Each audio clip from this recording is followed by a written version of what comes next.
This past week was supposed to be an entirely different week for me. I had a plan, I had a babysitter, I had videos to film, and then life happened, like really happened.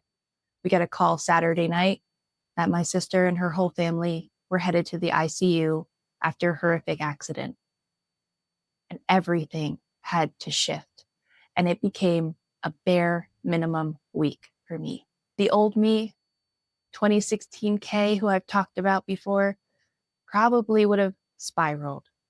I probably would have felt behind, and I probably would have punished myself for not staying on top of all the routines that I had been just sticking to mere weeks earlier.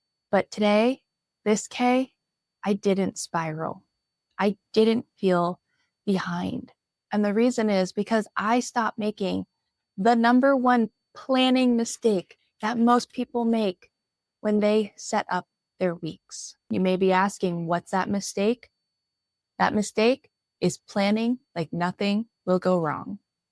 And in this video today, we are going to talk about why we make that mistake and 3 fixes for how you can better plan your week. I'm Kay. Welcome to my soft season, where we talk about building an intentional life that you don't have to recover from. I'm so glad you're here.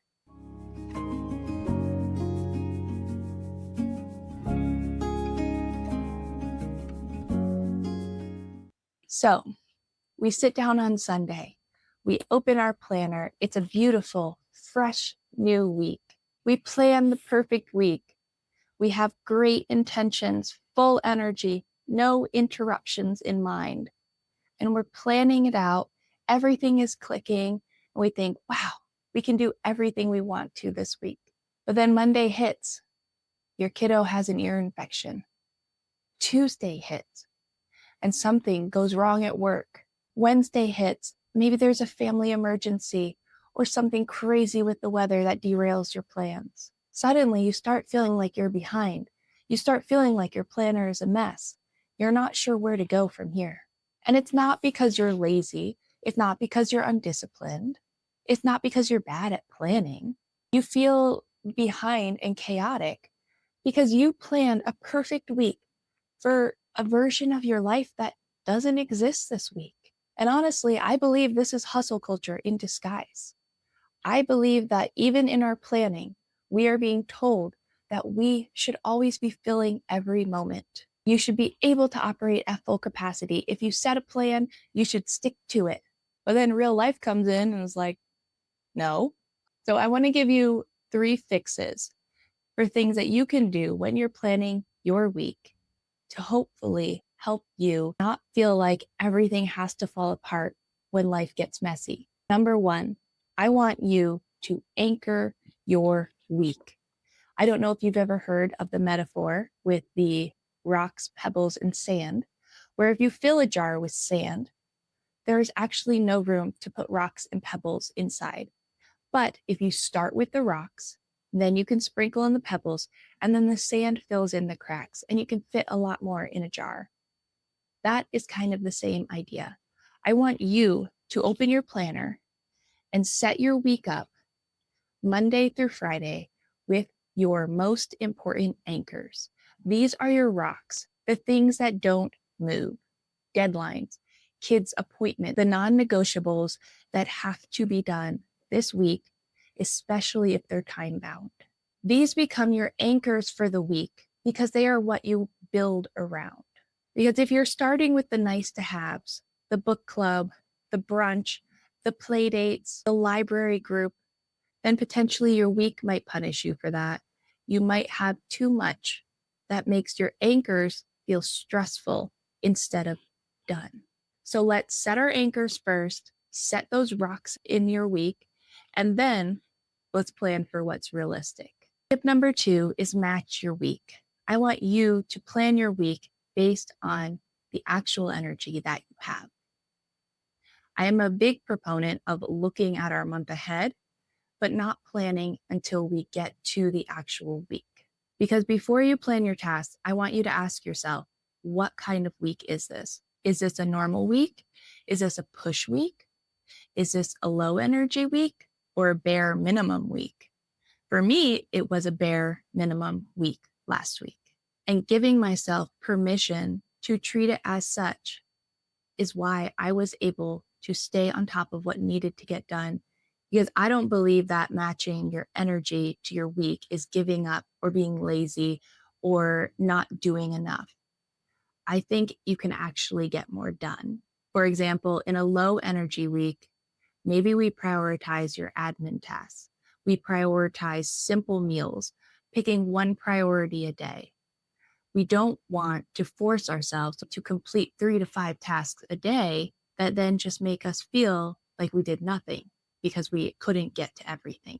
We don't need to put ourselves into that guilt spiral when we already knew that our energy for the week was going to be low. But maybe you're in a push week. If you're in a push week, then you can schedule in bigger, deep focus work blocks. You can schedule in those extra tasks. You can schedule an eat the frog task. And if you've never heard of eat the frog, we can talk about that in a different video. But basically, it is the things that you constantly always put off. And there's a phrase called eat the frog, where you do the hard thing anyways, where you eat the disgusting frog. But on a push week, you might have the mental energy and time for that. But what about a bare minimum week? That might look more like keeping the lights on, feeding your children, reducing expectations, canceling a few appointments, protecting your mental health.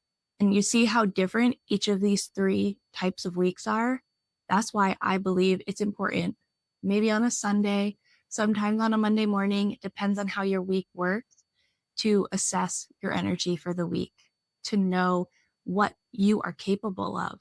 Because I don't think that trying to hit a capacity that you are not at is productive. I think working with how you feel and what realistically can get done is what builds the trust over time that you are the person who does the things they put in their planner. Tip number 3, I want you to write your plan B before you need it. Because when life is falling apart, when it's getting messy, when there's a family emergency, we don't want to be thinking, what do I have to do? We want to already know. We want to be able to shift, like I was, into a bare minimum week. Things will fall apart. Let's just assume that. Life is messy. There's so much going on. So if we can assume that life will get messy, life will fall apart, then we can be prepared for it. So I want you to think, what is the minimum viable version of this week if everything goes sideways? And I don't mean in a dramatic way. It doesn't have to be a family emergency for you. It can be if your kids get sick, if you just feel like you can't this week. It can be if there's bad sleep, or if plans get interrupted, or if a snowstorm shuts down your town for 2 days. For me, I had a plan B, and I was able to put it right into place when we got the call and able to work from it instantly as needed. And that was keeping the kids clothed and fed, keeping my house from exploding, keeping my clients supported, and also keeping myself from crashing. And that was basically it. Because when you know what your bare minimum looks like, you don't have to derail. You can just shift into that, and you can give yourself permission to live that kind of week. And bonus tip, I want you to think about using Friday as a landing pad. I don't want it to be your catch up and cram everything in type of day. It can be so hard when we're planning our week, when we pull out the planner and see this big block for Friday open, to fill it. I challenge you to see Friday as a day where you can calm your nervous system, de-stress before entering the weekend. Let it be the day that has margin so it can catch anything that has to be moved throughout the beginning of the week. We don't want to come to Friday and have things that have piled up throughout the week and also have a full load on Friday that needs to get done. Because I don't think you can truly reset over the weekend if you're carrying the stress of the week behind you. And I know this looks different for everyone, and it might not be a Friday for you and your work schedule, and that's okay. Whatever your day is before you enter your time off, let that day have a little breathing room. I challenge you to leave that margin space. I challenge you to not pack your Friday full before the week has even begun, because just in case things need extra space, you have it. Also, bonus, if Friday remains empty and your week is going well, you now get to add tasks in there that you wanted to get to and you can do before the weekend and make your week feel even better. The goal is to set our weeks up so we don't feel shame about them.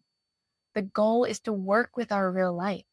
And so if we can give ourselves the clarity of looking at what we can expect from ourselves, then we're going to end the week on a much higher note because we'll have actually met our own expectation.